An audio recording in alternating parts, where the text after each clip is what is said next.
Yo, what's up, guys? What the hell happened in the NBA this past weekend? This whole league has been flipped upside down, at least the West has. And, there's just a lot to digest. It was a crazy Saturday night, just laying in bed and, basically doing what everyone did and doing the whole double glance, triple glance at their phone, trying to figure out if this was real or not. But yeah, we'll kind of jump into what these trades mean, and at least in my mind, on what the heck happened, what it means going forward, how it potentially impacts the Warriors, and we'll just talk a little bit more about it. So first off, welcome into Stacking Dubs. I'm your host, Chris Chinn. So let's just jump into the Luka to the Lakers trade, sending back Anthony Davis. You guys already know. My initial thoughts are, this was generated from the Mavericks side. Nico Harrison, I believe is his name, the same guy who botched the Steph Curry Nike presentation and basically blew a lot of money for Nike by calling him Stephon Curry and not even changing the presentation from the one that they had set up for Kevin Durant before Curry came in. Anyways, that same guy, Nico, is the Dallas GM, and he's made a couple good moves in the last few years. Got PJ Washington, got Daniel Gafford, drafted Derek Lively, extended Luka Doncic a couple years ago, which is ironic.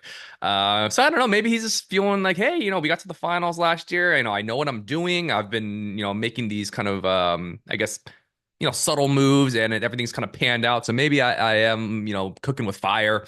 Maybe I know more than the rest of the league knows. Maybe I know Luka Doncic a bit more than anyone else does, which I'm sure he does.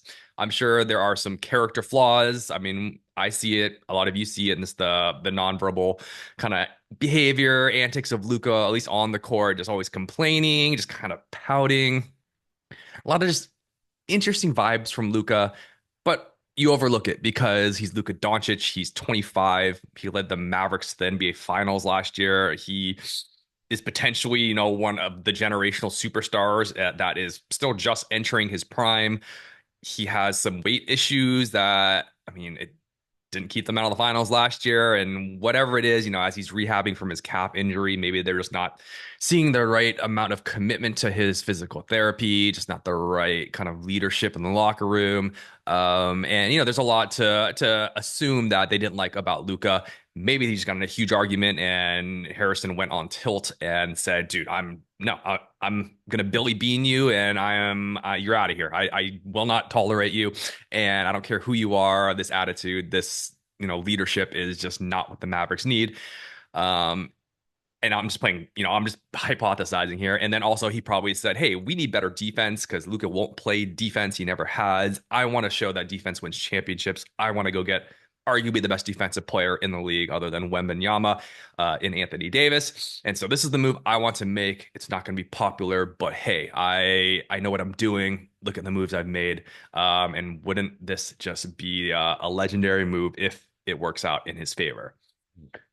All that being said, I give the move an F. It is a terrible move. You cannot trade Luka Doncic for anything. And you could trade him for something, but I guess the reason why it's an F and why I think most people would give it an F is even though you get Anthony Davis back, even though you can make the argument that sure, maybe Anthony Davis fits the Mavericks a little better, especially in the short term, and maybe I don't know, perhaps you think that Luka Doncic isn't going to resign with you. That's the other kicker here is I'm guessing he has an inkling that Luka wasn't going to resign even at the supermax, and you might lose him in a couple years, and he's just trying to get ahead of it and basically just kind of be smarter and predict the future here.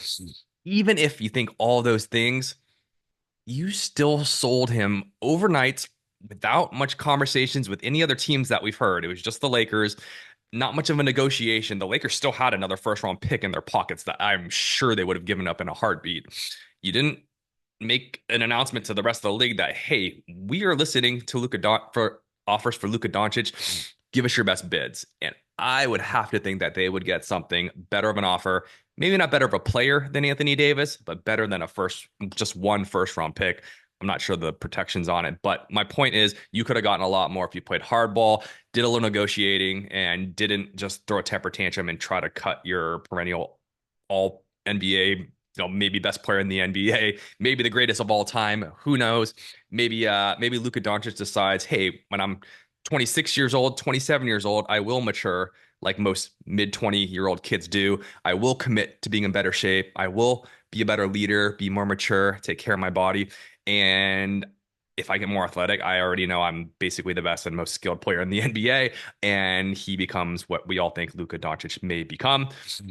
Um, but to Nico Harrison, it wasn't worth the risk, and he wanted some defense. So that's my take on it, is that I think he made a very rash decision. He made an emotional decision, it sure seems. You even heard him talking about the trade after, saying, I in the long term, you can't predict 3, 4, 10 years down the road, and him and Jason Kidd may not even be here in 4 years. I mean, what kind of thinking is that, right? It's like you're just basically saying, "Hey, we're not going to take a long-term, higher level approach. We're just going to make a short-term decision. We're not going to think about the potential future of having a 10, 15-year all-pro, all NBA player forever. We just want to make a move now." And that is why this is a bad move. If you play fantasy sports, I'm in a lot of keeper leagues. You got to think long picture, not just in the moment. And I would also argue in the moment, Luka Doncic is still better than Anthony Davis. Maybe not a better fit for this team because they have some offensive firepower, but still not just on a straight value. The Lakers hosed the Mavs here. Let's go to the Lakers side of this. Obviously, you get a phone call, Pelinka, and say, hey, Luka might be available. Or sorry, you say, hey, can I have it? We're looking for Anthony Davis. And you say, no way. And they say, we'll give you Luka. And you say, oh, yeah, hell yeah, we're interested. Here, we'll give you AD and a first round pick. And you lowball the Mavs, hoping that they don't ask for all your picks and more players. And then the Mavs just say, hey, we'll do it. And so Pelinka, the Lakers, get by far the better end in terms of talent in this deal, especially moving forward. They have the heir apparent in LA to LeBron James, whether you think he is a franchise marketable leader in the locker room for the next decade or not. But either way, you pair him with LeBron. No, it's not a great fit on paper, and there's a lot that they need to fill in their front court and figure out some defensive moves. But you can just go get like a Robert Williams. You can go get some guys. There's some role players that would fit. Yeah, the ball can't be in both Luka and LeBron's hands the entire get time, or both their hands at the same time. But we've seen it work with Kyrie, where it's kind of LeBron's turn, then it's Kyrie's turn, and you can kind of alternate. You can layer them. I believe that they can make it work. It's not a perfect fit, but when you put two very talented All NBA players together, they tend to figure it out when the talent's there. And at the very least, you find a way, maybe next year, to surround them with the pieces they need. So win for the Lakers. More moves will be coming, but it's crazy here. I'm in LA and all I see is just Luka this, Luka that. I guess staying within this trade before we move on to the De'Aaron Fox trade. Everyone wants to talk about LeBron to the Warriors, right? I mean, what does this mean for LeBron if he doesn't fit with Luka? Does he still want to be there? Are the Lakers still playing for right now, or is this a rebuilding move? Luka's still out for a couple more weeks with that injury. Does this mean the Lakers are throwing in the towel on this year? It sounds like LeBron is intent to stay put. The report from, I think, Windhorse is that LeBron's plans to stay past the deadline. So it won't be until the offseason at earliest that LeBron would leave. And if he's not willing to leave now, then and waive his trade clause, then I just don't see it happening. He wants to be in LA. So I won't get my hopes up. I won't get your hopes up. But if LeBron did decide to leave, it would make all the sense in the world that he would come play with Steph Curry for the Warriors. We'd have to send back Wiggins and a bunch of picks.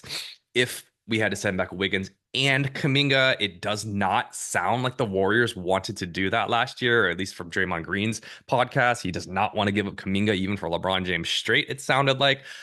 Honestly, I don't even know. I mean, I'd rather have LeBron in the short term, but Wiggins and Kuminga is pretty steep. I don't know, if we have enough wing depth to really even still compete, even with Steph, LeBron, and Draymond Green. It would be interesting. So I guess I would have to say it's not a no-brainer. I would do the trade just to get LeBron, but it's not as a no-brainer as you would think, trading both Wiggins and Kuminga and whatever else it would take to get LeBron himself. So that being said, Warriors are making a bunch of calls on what Sham said, every single all-star in the league. And I guess that's what this big trade and the Fox trade with Levine kind of leads me to is that player movement it has started, and sometimes these things start to snowball and gain some momentum, and start to see more players become available, more people become open to changing locations. Hey, if Luka and Anthony Davis can swap, then hey, anybody can swap. So at least kind of puts activity onto the plate, and that bodes well for the Warriors. What doesn't bode well for the Warriors is that Zach LaVine is no longer on the table. He was the guy that I think the Warriors were looking at, and I thought would be the best fit, more so than Jimmy Butler, even, who said he doesn't want to extend his contract or re-sign with the Warriors after. So that trade has been basically killed. I don't think the Warriors wanted that anyways because it would have cost them Wiggins and much more. I didn't want that trade. I don't think it helps them become competitive or sorry, become contenders by losing Wiggins and just adding Jimmy. Too much risk. So, anyways, that's okay. But my point is, Levine is now off the table. I thought that the Fox and Levine trade was interesting. I think the only true winners here that we know in the short term and the long term get better from both of these trades is the Spurs getting De'Aaron Fox. I think they gave up some picks, and I forget what else they gave. I think they gave up one of their bigs, but no one's significant. But now you pair Fox with Wembanyama, and hey, you've just figured out your point guard piece. You still have Stephon Castle there. That becomes a very, very nasty team. They could sneak into the playoffs this year. And going forward, I think Fox is what, 28, 29. But yeah, you have two potential all-stars and basically maybe the best player in the NBA as of a couple years from now in Wemby. So big move for them. The Kings, I don't love the move for them. I mean, if you're going to trade Fox, so my boss is a huge Kings fan, and I guess Fox needed to move. They've been better without Fox on the floor. He's good, but just the way that it fits defensively, spacing wise, I mean, Fox. They've been fine with Monk at the helm, running through Sabonis rather than running through Fox. So I think that Fox is expendable if you bring in the right players and picks. Levine fits, gets him some spacing, gives you another handler. But if you're going to trade Fox, I would want at least two lottery picks back in addition to Levine there. They're really just getting like 3 firsts, but 2 are the Spurs picks, which are going to be bad picks whenever they convey in the next few years. And then the Hornets heavily protected first round pick next year. And so it won't be a lottery pick. So really you're getting just a bunch of either late firsts or even potentially moving into second round with those. So I thought the Kings could have done a bit better. I also think the Bulls could have done better. I mean, they should have taken, I don't know what the Warriors were offering, but a Warriors first round pick and a bunch of expiring contracts and some guys like Schroeder and Moody and those type of guys you could have retraded to get some more second round picks. They, as it is, only didn't even end up with a first round pick in return. So I thought the Bulls could have done much better for Levine. But where does that all leave us? That leaves the Warriors kind of everywhere, kind of in no man's land. Like I said, they basically made calls on any and every all-star, including Kevin Durant with the Suns, who it sounds like are intent to keep Durant, but they're at least fielding calls, whatever that means. They called on Paul George. It sounds like they called on Ingram and Zion Williamson, which I don't know if that really works very well for the Warriors. They're calling about everybody because they need to make a move. Or they don't. We talked about a couple weeks ago. They could just kind of stand pat, maybe make a move still for Vucevic, maybe just make even smaller moves and wait till the offseason and pray that some more player movement comes about. And basically, you're kicking the can down the road because you don't like in the offers here that are available. No superstars that would fix your team or are a home run or even a ground rule double of a trade help you. And that's been what the Warriors have basically been doing. They're paralyzed by not wanting to make a bad deal, which I can understand. Kick the can down the road, wait for something like the Mavericks saying, hey, we want to get rid of Luka. What will you do? Hey, we'll take Kuminga and a couple firsts. And that would have been a great trade. Problem is you can't rely on that. And as we've continued kicking the can down the road for the last couple of off seasons and trade deadlines, the road's running out. Steph Curry turns 37 in about 41 days, 42 days, Pi Day, March 14th on my calendar. But you have maybe another year or two. Steph's starting to decline just a little bit. Maybe it's because he doesn't have the other superstar. Maybe it's because he is because Father Time is undefeated, but you have a small window that's closing quick. You need to make a huge move. You don't want to make a bad or too risky of a move and sacrifice all your youth, your picks, your real upside player in Kaminga or even Pajemski, but you got to do something eventually. The only thing you can't do is just let this run its course and not make a move. So what I'll say is this: with the trade deadline approaching, you make any and every call like they're doing. If something presents itself as, hey, even if it's just to shake up the roster, get someone that is bring in someone that's better than Wiggins. Essentially, upgrade Wiggins. If you can somehow keep Wiggins, all the better. But find a way to upgrade your second best scorer, ideally with an all-star. Then you can think about it because it just shakes things up and gives you some sort of a different look than what's been a 500 team. Chances are that's not going to happen. You can make a mild move, but it sounds like you're just going to have to wait until the off season and hope that KD wants out, that Giannis wants out, that Embiid wants out, somebody wants out.